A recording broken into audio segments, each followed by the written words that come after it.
கர்த்தருக்குள் அன்பான தேவ பிள்ளைகளே, ஆண்டவரும் இரட்சகரும் ஆகிய இயேசுவின் நாமத்தில் உங்களுக்கு என் அன்பின் வாழ்த்துதல்.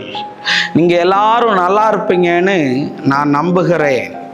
இந்த நல்ல நாளிலேயும் 1 தெசலோனிக்கர் 5வது அதிகாரம் அதனுடைய 17வது வசனம் சொல்லுகிறது, இடைவிடாமல் ஜெபம் பண்ணுங்கள் என்று எழுதியிருக்கிறது.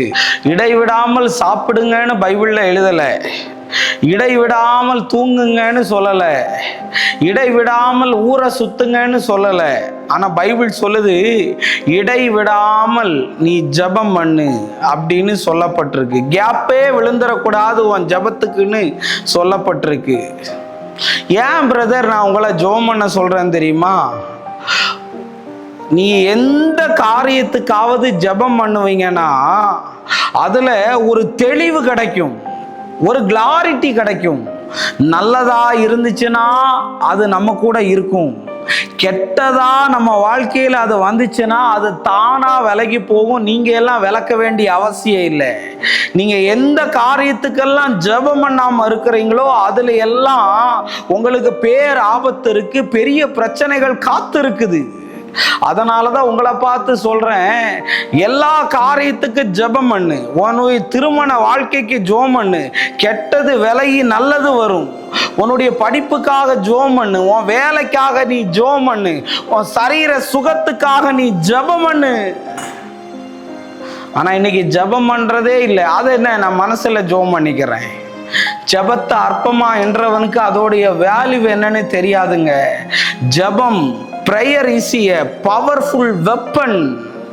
This world, இந்த உலகத்தையே அசைக்கக்கூடிய பெரிய ஆயுதம் என்ன தெரியுமா? இந்த ஜெபம் தான். இன்னைக்கு நிறைய பேர் ஜெபத்தை பத்தி பேசுவான், ஆனா ஜெபம் பண்ண மாட்டான்.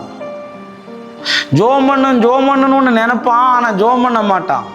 ஜெபம் பண்ண உட்காரும் போது அவனுக்கு தூக்கம் வந்துடுது, ஜெபம் பண்ண உட்காரும் போது அவனுக்கு பலவீனம் வந்துடுது, ஜெபம் பண்ண உட்காரும் போது மைண்டு டைவர்ட் ஆகுது.